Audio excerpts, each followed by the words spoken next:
নমস্কার বন্ধুরা, আপনাদেরকে আমার চ্যানেলে স্বাগত জানাই। প্রথমে বলে রাখি যে এই নভেম্বর মাসটি সকল পেনশনভোগী ও ফ্যামিলি পেনশনারদের জন্য খুবই গুরুত্বপূর্ণ, কারণ এই মাসে আপনারা সবাইকে তাদের জীবিত থাকা প্রমাণ অর্থাৎ লাইফ সার্টিফিকেট জমা করতে হবে।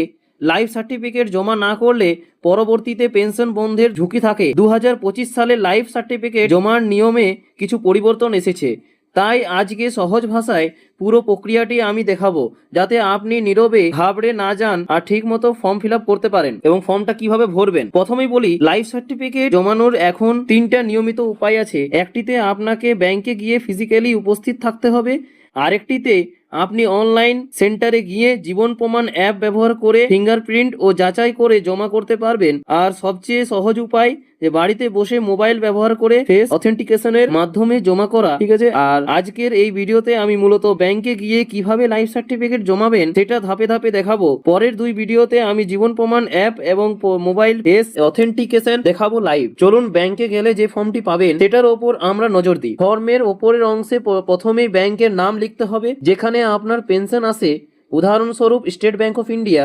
তারপর পেনশনার আইডি নাম্বার দিতে হবে, আপনার পেনশন যতখানি আইডেন্টিফায়ার সেখানে বসাবেন। এরপর ব্রাঞ্চের নাম এবং সেই ব্রাঞ্চের নিবন্ধিত মোবাইল নাম্বার লিখবেন, অর্থাৎ যে নাম্বারে ব্যাংকে রেজিস্টার করা আছে সেখানেই আপনার অ্যাকাউন্ট নাম্বারও এন্ট্রি করবেন, যে অ্যাকাউন্টে মাসে পেনশন আসে, ঠিক আছে। তারপর জেনে নেবো যে ফর্মের পরের অংশে দেখো একটা ডিক্লারেশন ফর্ম থাকে। এখানে যে অফিসার আপনার পরিচয় নিশ্চিত করবেন তিনি নিজের সিগনেচার ও স্ট্যাম্প দেবেন। সাধারণত এটা পঞ্চায়েত প্রধান, পৌরসভার একজন আধিকারিক বা ব্যাংকের নিজস্ব অফিসারও করে দেবেন। যদি পেনশনার নিজে ব্যাংকে উপস্থিত হন তাহলে ডিক্লারেশনে আপনার নাম অথবা ফ্যামিলি পেনশনার হলে ও পিপিও নম্বর স্পষ্টভাবে লেখা থাকবে এবং অফিসারটা নিশ্চিত করে সই করবেন। একটি গুরুত্বপূর্ণ কথা, ডিক্লারেশনে যে সময়সীমা উল্লেখ করতে বলা আছে সেটা বিগত 1 বছর অনুযায়ী লিখতে হবে।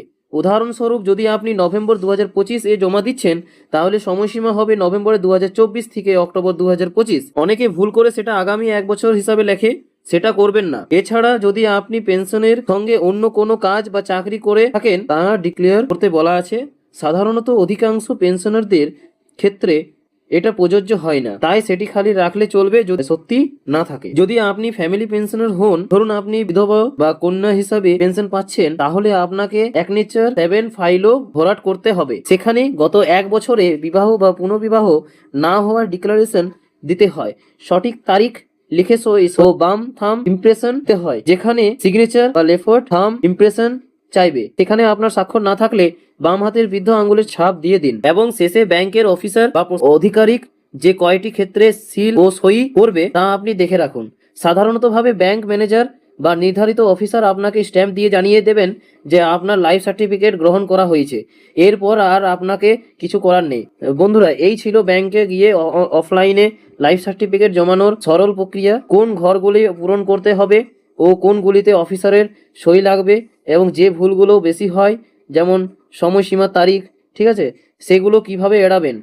পরবর্তী 2টি ভিডিওতে আমি জীবন প্রমাণ অ্যাপ দিয়ে কিভাবে ক্যাফে কিংবা সেন্টারে জমা করবেন সেটা লাইভ দেখাবো। মোবাইল ফেস অথেন্টিকেশনের মাধ্যমে করবেন, ঠিক আছে। সেই ভিডিওগুলো দেখতে চাইলে অবশ্যই চ্যানেলটা সাবস্ক্রাইব, ঠিক আছে। যদি ভিডিওটা ভালো লেগে থাকে তাহলে একটা লাইক করবেন এবং অবশ্যই সাবস্ক্রাইব করবেন এবং বন্ধুদের সাথে শেয়ার করুন যাতে ওনারাও উপকৃত হন, ঠিক আছে। থ্যাংক ইউ, পাশে থাকবেন।